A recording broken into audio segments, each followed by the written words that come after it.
This is not normally the music we play, but we normally don't do math either. 360, and we happen to know the tongue weight is 1200. If you know KYD, you know Mark has a small obsession with cat scales. And right there, a cat scale. There's a chance that we could be on a cat scale during the eclipse. I mean, this kind of stuff you can't even plan. You can't, like, there's no way to predict this kind of thing. Like, where were you on the 24 eclipse? You wouldn't believe it. But usually for good reason.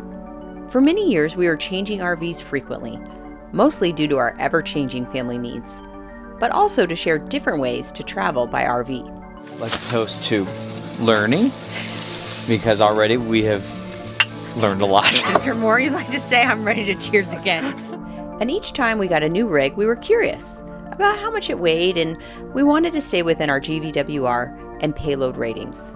We are crazy heavy, 29,420 pounds. Really? That's nuts. But this is different. We were curious how much weight is really being distributed to the truck and trailer with and without weight distribution bars. If you're finding this entertaining, you really need to reevaluate what it is that you think is entertaining. You should know this is not an official video about anything. I'm not an engineer. I'm not a weight distribution expert. I'm just an RVer, really. It's just a fun experiment to see where the weight is going and for us to learn a little more about weight distribution and how it's working on our setup. Yeah. Bars are on and I can't open the thing. Let's go to the front and measure. A 2019 F250 diesel with a GVWR of 10,000 pounds. And a 2020 30-foot Airstream Globetrotter with a GVWR of 8,800 pounds. The most important information is at the end, of course, discussing how to stop a sway event should you find yourself in that situation. And if that was back there swaying, boop, problem solved. Boop, boop. Eliminate the problem. Hello. Hi. Okay, you ready? Yeah, that tree branch is real low. You gotta go away from the tree. We're gonna be racking up some cat scale fees today because I'm gonna do some measurements that I think are probably a little unnecessary, but I'm curious, like when we go through with air and then we add air, does air have any impact on the numbers? Wow, I didn't realize. Well, I mean, as long as we're doing it, like, aren't you kind of curious? Like, when you add air, no. No, my curiosity level is 0.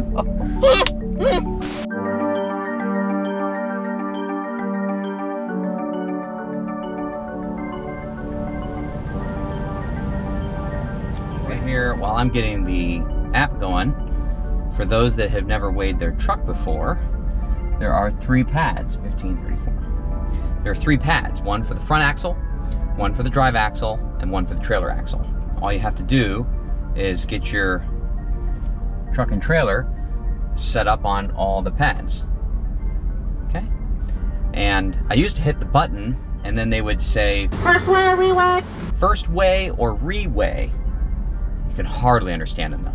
I'm like, no truck number private. They're like, oh, sorry there. I'm like, okay, great, I'll see you inside. That's how that conversation normally goes.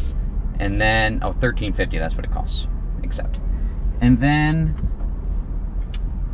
they would say, okay, you're good.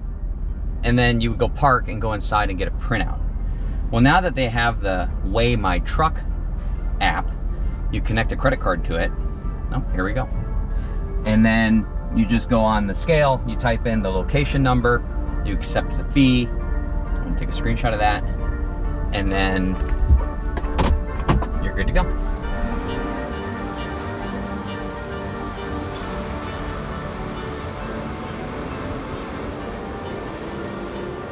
So 4340 plus 5260 equals 9,600 pounds. So that's the truck. So we have 400 pounds to spare on our GVWR. Nice. Because the GVWR of the truck is 10,000. Okay, now the trailer axle is 7,360, and we happen to know the tongue weight is 1,200. We already knew that because of our experience at Ronnie's. So that's 8560, and the GVWR of the Globetrotter 30 is 8800. So we've got room to spare on. So Trish being in the truck or out of the truck, and like our bikes that weigh almost nothing because they're carbon, aren't gonna make a difference on our GVWR. Now we're gonna add air and go through again and see if these are any different. Oh, okay. This is getting interesting.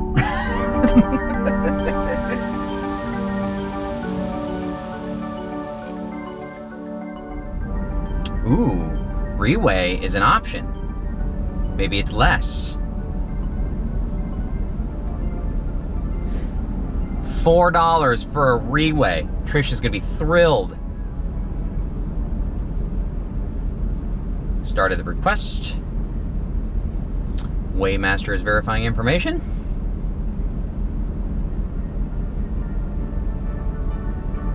Boom. Screenshot.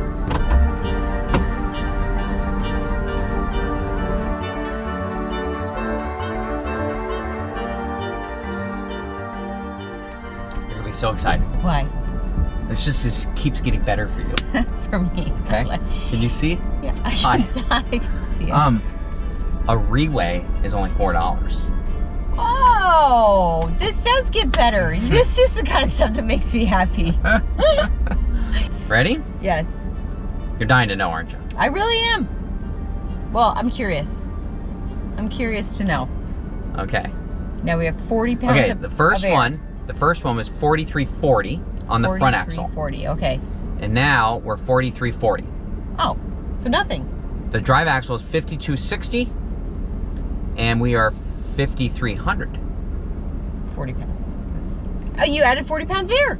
I think that's a coincidence, but a really odd one, isn't it? Seems like a direct relationship. You think so? You add 40 pounds of air and it adds 40 pounds of weight to the rear axle?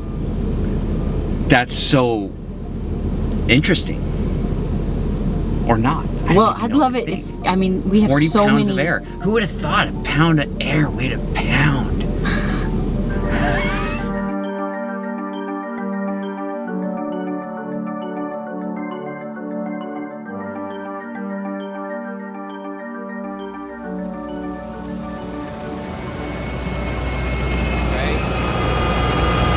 There, I just came off the ball.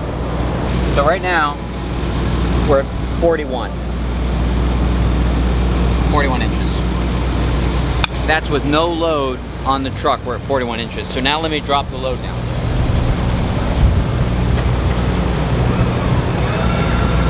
Just kidding.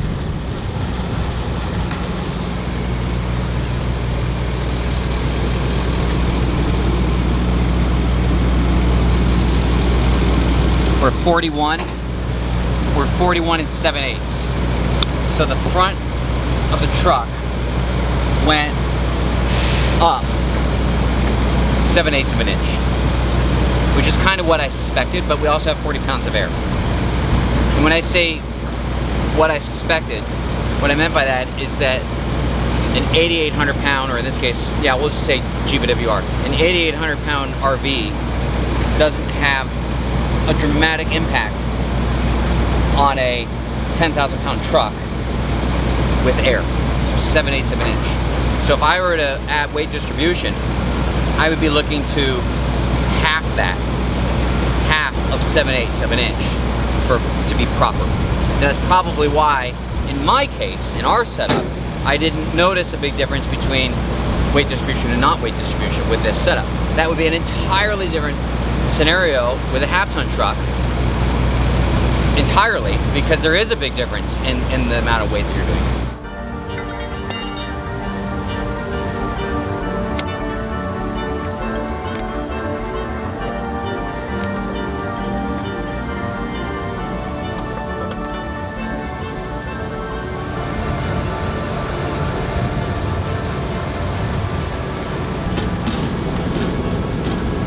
Yeah.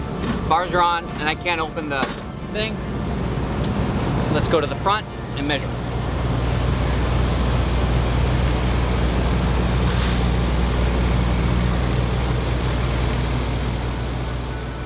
The first measurement was really 41 1/4. as we can see much better with this angle. And with the load, we moved to about 42 inches, for a difference of about 3/4 of an inch. The idea behind weight distribution is to add weight to the front axle, so the front of the truck lowers about half the distance of the first two measurements, which it did. But normally with SUVs or half-ton trucks, we're talking inches, not quarter inches. Let's go through the cat scale and see what the numbers say.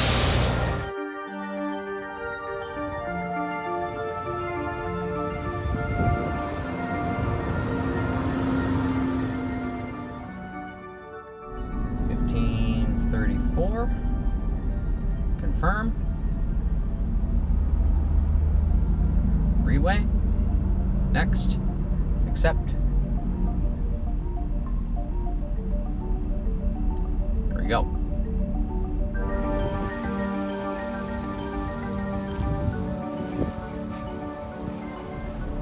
Okay, some big changes.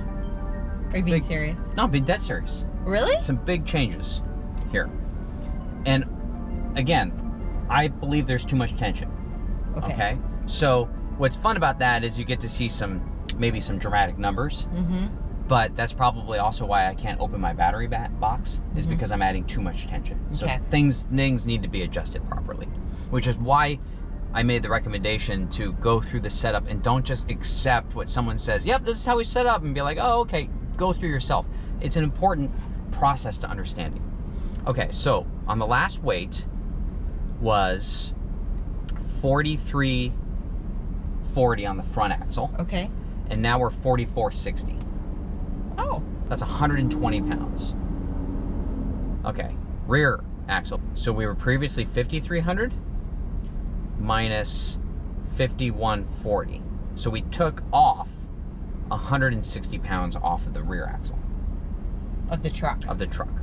So now, let's look at what happened to the trailer. So previously the trailer was 7340, and now the trailer is 7380. So 40 pounds went to the trailer.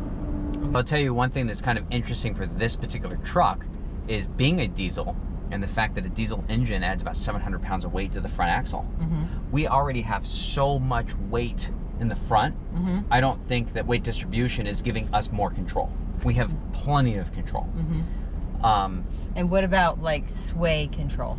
Well, I personally believe that sway control comes from a proper weight and balance scenario, and a weight distribution system is a tool to help create proper weight and balance. And you think your number one thing is trailer brakes? I think this is really important when it comes to sway. If anyone is ever in a sway situation, and we've been in, that's happened twice. Like really bad? Over the years, bad. Your number one immediate action is to grab your trailer brakes and squeeze the lever. And practice this when you're not in a sway situation, so that A, you remember exactly where they are, and so that you know what it feels like. Nothing's gonna happen. Okay, here I am going at 65 miles per hour. I just wanna squeeze these trailer brakes just so you can see what happens. You can hit it, and the trailer brakes are gonna go on, and the trailer's gonna get pulled back. It'll yank you, but nothing will That happen. Has to be your immediate reaction. So what do we do now? Do you wanna go through just one more time, just for the heck of it? After Mark cut his fill rolling over the scales one last time, we took the Airstream back home to pack up and hit the road for the rest of this year. Let's do that, and then we'll make some serious gains tomorrow. Yes.